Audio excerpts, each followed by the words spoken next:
आज समझ mature people never fight on double front. समझदार जो लोग हैं, सारा राज समझदारी का है।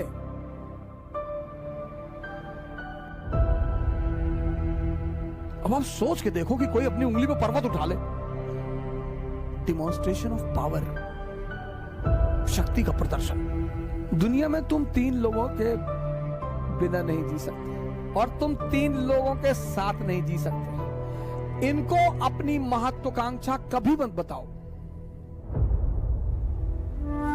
अगर आप जीवन में बड़ी बड़ी तैयारियां कर रहे हैं और हर फ्रंट पे लड़ रहे हैं, किसके रिश्तेदारों ने, किसके पट्टीदारों ने किसको खुश रखा है? पट्टीदार हैं आपके, वो डेली उस मकान से गुजरेंगे और डेली मरेंगे। उसका मजा है सर। दूसरे को क्या दिखाना सर? समझदार जो लोग हैं, सारा राज समझदारी का है। इसीलिए तो राम जंगल जा रहे हैं, तैयारी करनी है। कुछ लोग आईएएस की, अगर आप बड़ी बड़ी तैयारियां कर रहे हैं, गौर से सुनिएगा इस बात को, अगर आप जीवन में बड़ी बड़ी तैयारियां कर रहे हैं और हर फ्रंट पे लड़ रहे हैं, किसके रिश्तेदारों ने, किसके पट्टीदारों ने किसको खुश रखा है? हां, जब आप ऊंचाई में पहुंच जाएंगे तब ये लोग भाग कर आएंगे। दुनिया में तीन लोगों के बिना आप नहीं रह सकते और तीन लोगों के साथ नहीं रह सकते। कौन है वो तीन? पहला है आपके दोस्त, दूसरे हैं आपके पड़ोसी और तीसरे हैं आपके रिश्तेदार। इन तीनों के बिना भी आप नहीं रह सकते और इन तीनों के साथ भी आप नहीं रह सकते। इन तीनों से अपने आप को बचाना ही योग्यता है। आप उठे समस्तीपुर से, बैग उठाए, किसी को बताया ही नहीं कि आप आईएएस की तैयारी करने जा रहे हैं। बताया ही नहीं आपने, चर्चा ही नहीं की। अगर किसी ने पूछा कि दिल्ली जा रहे हो, हाँ वो इन्फो जॉब लग गई है, ऐसा ही जॉब लग गई है। बेंगलोर जा रहे हो, हाँ इन्फोसिस में जॉब लग गई है। जब तुम अपनी महत्वाकांक्षा किसी को बताते हो और तुम योग्य होते हो तो जलन पैदा होती है। यह मानवीय प्रवृत्ति, ऐसा नहीं हमारे में होती, तुम्हारे में होती, सब में होती है।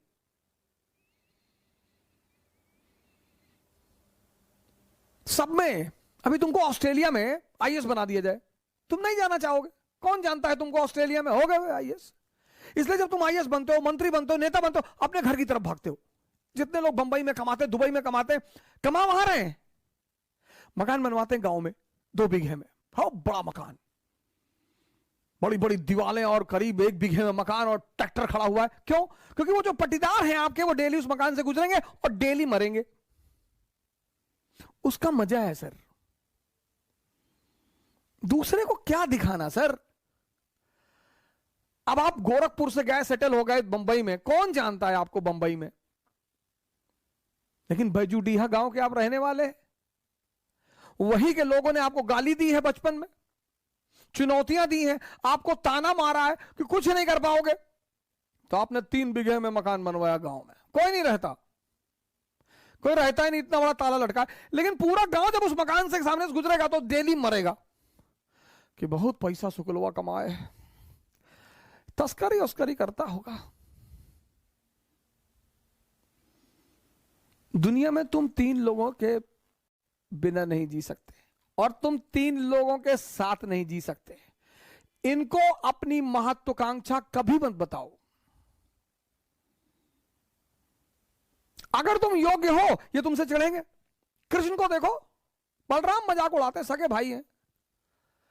गोरे नंद जसोदा गोरी, तुम कत श्याम शरीर।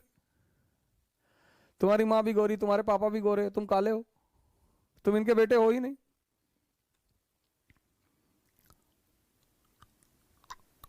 फिर बलराम एक दिन कृष्ण से कहते हैं कि ये वृंदावन के यादव लोग तुमको पीटने का प्लान बना रहे हैं। बोले क्यों? बोले तुम इनकी बीवियों के साथ नाचते हो, पीटेंगे नहीं? अरे बोले यार तुम भाई टेंशन मत लो, हम हैंडल कर लेंगे। एक दिन बारिश हो रही थी वृंदावन में, और कृष्ण ने गोवर्धन पर्वत उठा लिया उंगली पर। अब आप सोच के देखो कि कोई अपनी उंगली पर पर्वत उठा ले। डिमॉन्स्ट्रेशन ऑफ पावर, शक्ति का प्रदर्शन। तब यादवों ने कृष्ण से कहा कि देखो भैया, तुम बीवी के साथ तो नाच ही रहे हो, तुम साली के साथ भी नाचो, हमको कोई टेंशन नहीं है।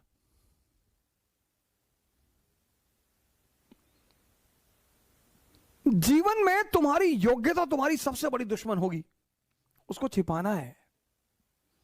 98% लाना योग्यता नहीं है। वो सेल टैक्स कमिश्नर थे लखनऊ में, सुसाइड कर लिया, 2-3 दिन पहले की बात है।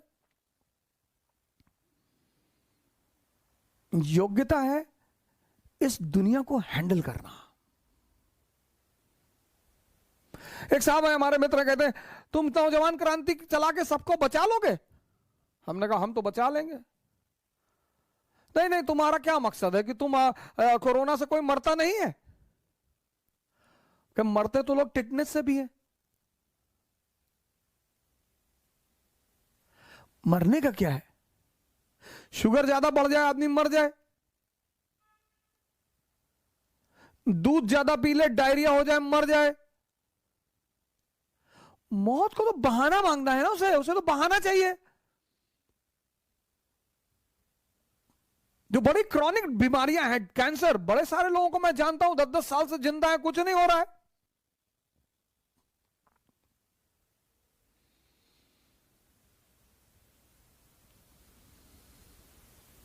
मैच्योर जो लोग हैं ना, मैच्योर, वो दो फ्रंट पर कभी नहीं लड़ते। इसलिए जितने हमारे युवा भाई हैं, जब भी आप बाहर निकले, तैयारी करने के लिए निकले, पढ़ने के लिए निकले, बाकी सारे दरवाजे बंद कर दें, सन्यासी हो जाए। यह है सन्यास का मतलब। सन्यास का मतलब यह नहीं गेरुआ पहन लिए हरिद्वार भाग गए, वो भगोड़े हैं, वो भगोड़े हैं। सन्यासी बन जाइए, दिल्ली आइए, इलाहाबाद आइए, बैंगलोर आइए, हैदराबाद आइए, सन्यासी बन जाइए। कोई आपसे कह रहा कि दिमाग खराब है तुम्हारा, आईएएस कभी नहीं बनेगा तू। जी भैया, हम तो भैया ऐसे ही चले आए भैया, हम तो एनसीईआरटी पढ़ने चले आए भैया, हम थोड़ी आईएएस बनेंगे भैया। और जिस दिन आईएएस बन जाओ उसी आदमी को पहले बुलाओ कि क्या हाल है तुम्हारा, क्या कह रहे थे तुम? अरे भैया हम तो ऐसे ही कह रहे थे भैया, हमारी तो अम्मा कहती हमारी शक्ल कुत्ते जैसी। बिल्कुल सही कहती तुम्हारी अम्मा। इस दुनिया में मजा क्या है सर? विरोध का होना। विरोध विरोध, जितना तुम्हारा विरोध होगा उतने तुम्हारे उभरने की संभावना बढ़ जाएगी। विरोध मुर्दे का नहीं होता सर, चाहे जितना बड़ा अपराधी हो, जब मरता है ना तो दुखी होते हैं लोग। तुम्हें पता करना है कि तुम जिंदा हो कि नहीं। अगर तुम जिंदा हो तो लोग तुम पर हंसेंगे, अगर तुम जिंदा हो तो लोग तुम्हारा विरोध करेंगे। ये सब जिंदा होने की निशानियां हैं सर।